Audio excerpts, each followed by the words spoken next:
Hi, and good evening, everyone. My name is Albert, and this is Vlogs About Nothing. Thank you very much for taking the time out of your very busy night to watch Speedy Gonzalez give this vlog to you about nothing. I really do appreciate it. Only that I got white hair instead of, just the curled up mustache. But regardless, is that joke old? Did I use it too much? Did I play it out? Am I just a silly, silly middle aged man trying to come up with content and keep a smile on his face as he does such? I mean, there could be a little bit of truth to all of those things. Am I trying to overcompensate for inadequacies in my own life? I mean, maybe. You know, do I drive a big truck because I am not developed below the waist? No, because I don't even own a car. I don't know. But if I did, would I? No, I'm pretty comfortable with the size of my given natural self. But shout out to all my exes and haters who I know currently have been watching some of my videos. Don't ask me how I know. It's one of those mysteries in life. I mean, how is there still a smile on my face after I've gone through all the things that I've gone through? I mean, it would just be misleading to let you guys believe anything other than that it hasn't been easy. And it's probably why I have nothing. So it's, was it worth it? I'm not sure. Anyways, is it worth it to be your complete self and not worry about other people and what they may or may not think about you? And is it worth it to not conform? Is it worth it to be your own self and stand up for your own individual rights as well as everyone else's? Again, I don't think these are very bad things, but again, some people might.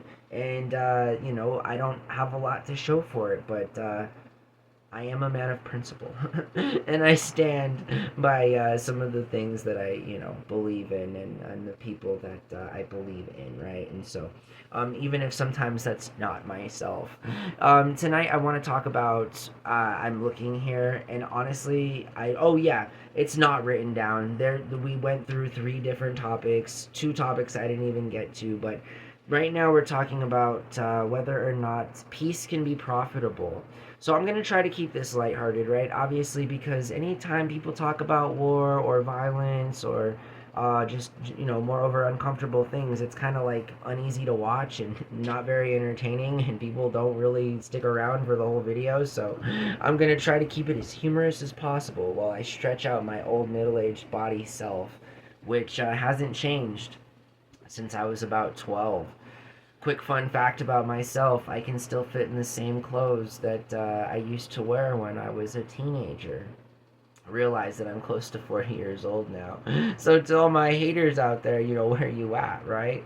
My lack of progress has led to a literal lack of progress, and I can just sort of rock the same things. It's not even vintage at this point. It's not a vintage aesthetic. It's just me wearing the same clothes I had 20 years ago. So no, it's not it. I go out of my way to find cheap vintage clothes, but I'm saying that if I had like a stable home and or background, that would definitely be me. And shout out to the friends in real life that I do have who still very much live in their childhood homes and still very much have all the very same things that we had as children growing up.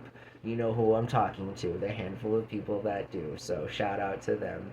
And don't ever forget that I know all of the things that you still have of mine that you owe me, including and or not limited to not just like stupid paper money, but some clothes, some shoes, a lawnmower. I'm just saying that some other tools. Anyways, I don't mean to be like that, but these friends have many resources. So it's yeah. Anyways, tonight we're talking about whether or not peace can be profitable. All right, and so here's the thing. What's funny is that even when you have long-term relationships with friends and stuff or whatever, it's like whether or not their existence prevails is whether or not there's peace.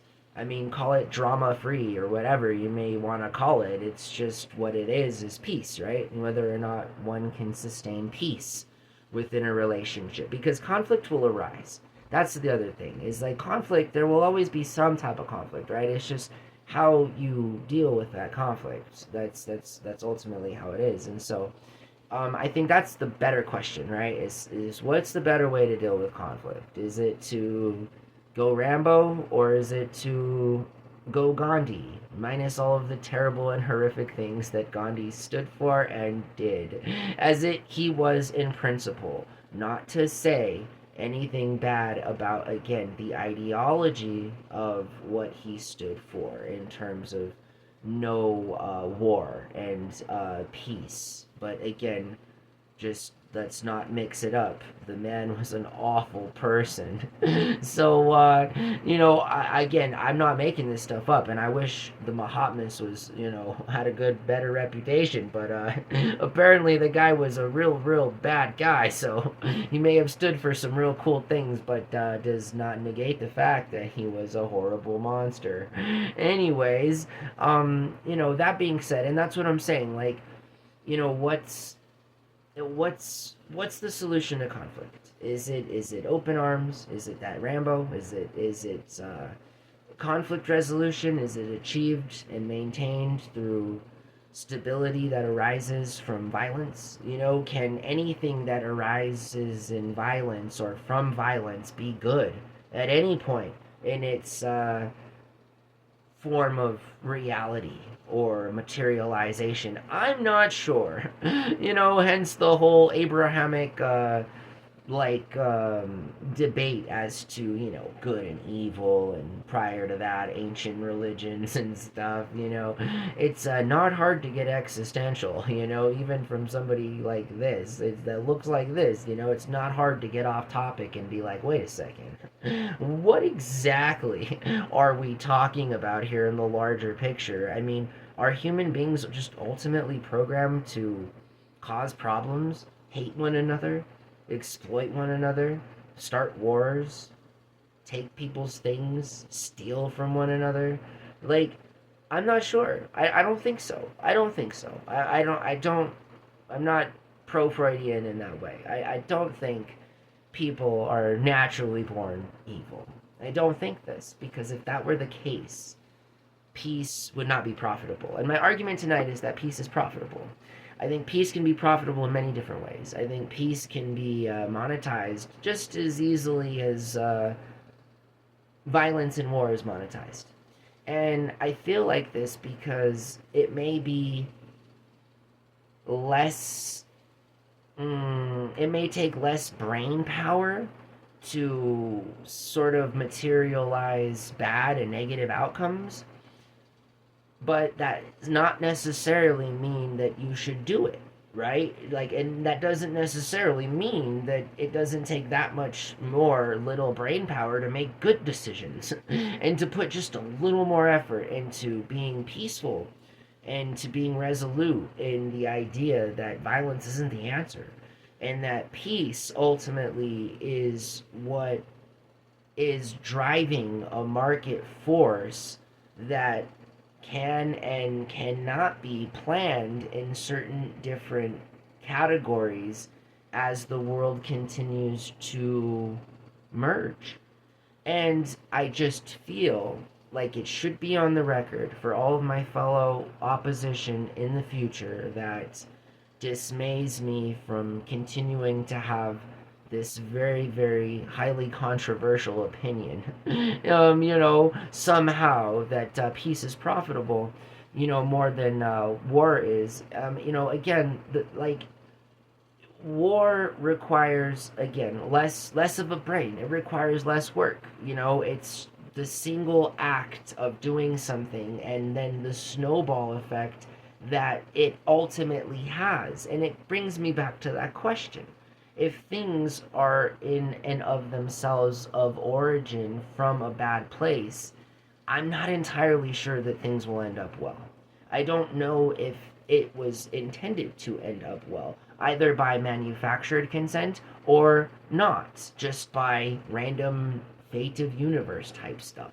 So I just know that, as tech improves and as the modernity of how civilizations begin to interact with one another, it must be understood that peace is just as an equitable solution to conflict as war is. It is just as profitable for all of my capitalistic, money mongering, not illegal kind of type of way to feel about things. I just understand that peace is a tool. It can be used as a tool. And if it is used as a tool, it should be promoted as such in the only way that peace can be, in a non-violent and non-confrontational kind of a way. Because understanding that if we try to solve problems with another problem, we create more problems.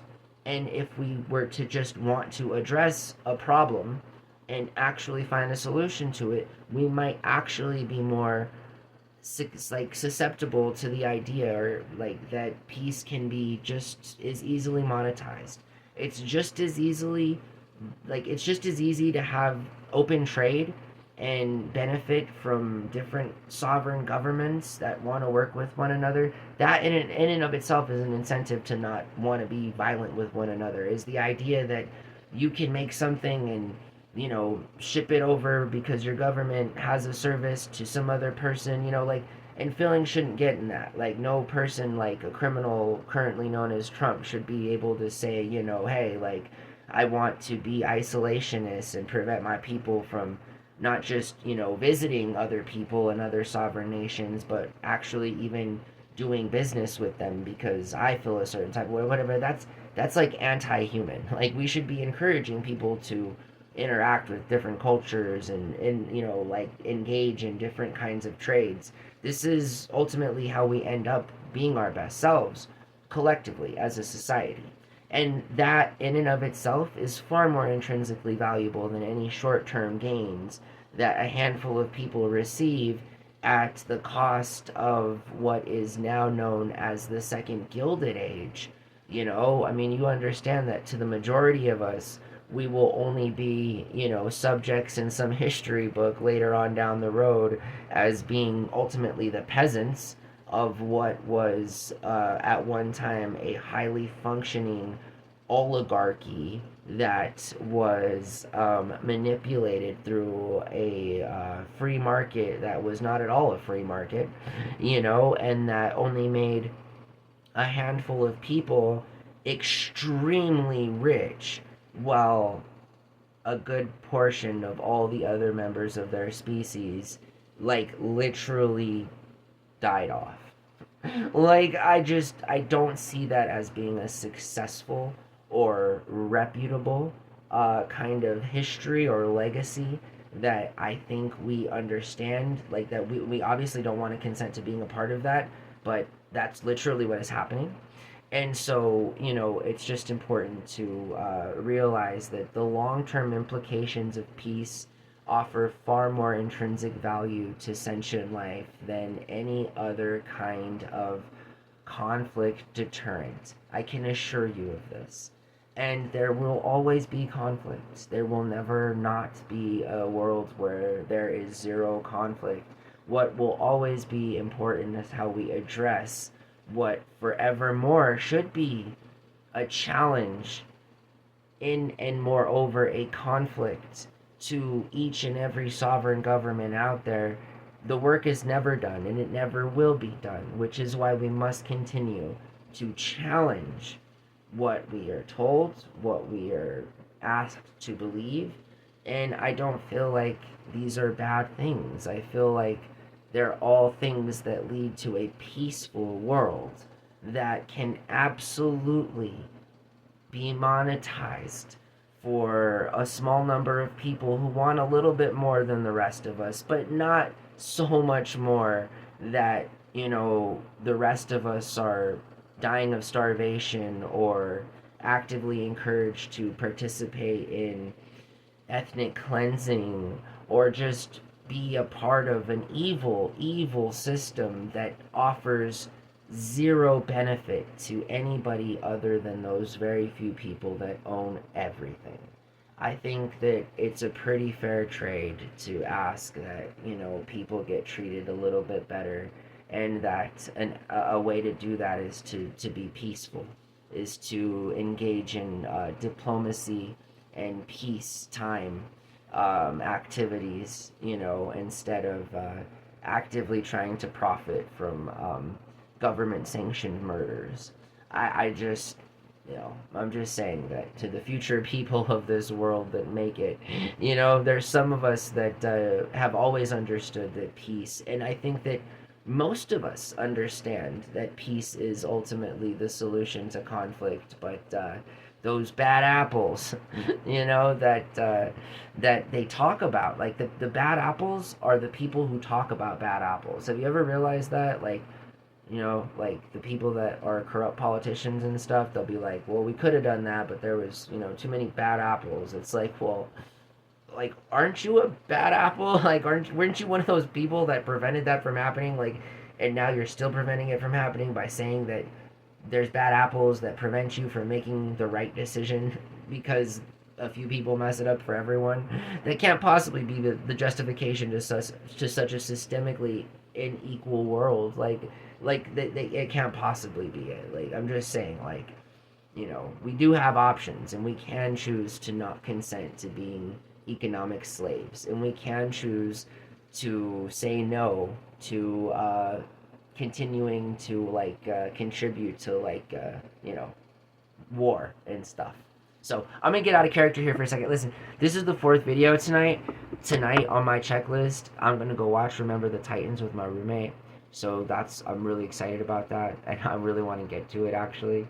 And I'm probably gonna eat some generic Great Value Chips Ahoy branded version cookies that are highly processed and do contain genetically modified ingredients, but they were after all only $3. And comparably speaking, this was a Walmart price because the Chips Ahoy brand was like $7 or something.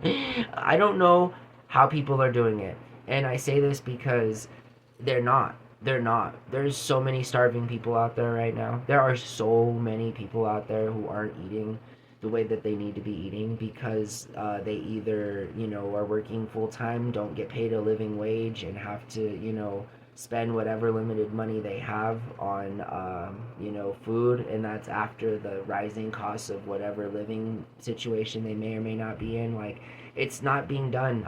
You don't know. I don't know because it's not being done. People are going hungry. Things are expensive. Things are stupid expensive. Like, this is not going to be trendy for a little while. I remember we talked about the eggs, right, when it had first gone, semi-viral, and that was a continued topic for, it still is. Like, that's still something that people are experiencing, is the high price of eggs, and that's something that started like 3 months ago. You feel me? So I can't imagine, to people who haven't yet experienced this, it's coming. It's coming, and it's bad. It's bad because I was telling my roommate last week, it's been about a week since I've seen prices do what they've done in the actual, literal, physical brick and mortar market, and it's not good news. That's what I'm saying. Like, people don't get around to it until they have to go buy groceries again. You feel me? And depending on the regularity of when people do that, it may be a little bit more time for other people than others. And I'm just saying, if you've not grocery shopped in like a couple of weeks or even just a week, take your debit card and go to the Walmart by your house and see what I'm talking about. You will quickly, again, this is not just something that is speculatory. There are 2 times I've ever walked out of a Walmart and I've been like, wow, that was expensive. Usually you walk out of Walmart, like half guilty because half the things they sold have come from places that are questionable, and that's how you got them so cheap. And the other way, ironically or unironically, without the dark humor involved, is you walk out and you literally have spent a ton of money on items that were just last week so much cheaper than they were, and that's not including and or limited to just Great Value branded Chips Ahoy light cookies that I was talking about to open up this off-character sidebar conversation that I'm now having with you guys. But still, right, that's a different video in and of itself. But it sucks. I'm just saying, again, it's not just, it's moved beyond the dairy. Cheese is expensive, eggs are expensive, milk is expensive. These are things that we actually eat a lot of, so I'm very familiar with. They're very simple items that people eat to survive. And so, of course, they would be the most targeted items, right? Just based on supply and demand, that they would be hit the most with like the biggest increases in price. And they have, they have. So, yeah, every time I eat one of these cookies, I'm like, man, this is like a quarter. This is like a whole dime again. And when you have a whole bag of cookies and every one of them was a quarter, that's one expensive bag of cookies. So again, not sure that this whole free market thing exists so much as that corrupt politicians exist and arbitrary fiat currency exists and other human beings that want to exploit other human beings for their labor exist. I mean, god dang it. It sounds all so bleak.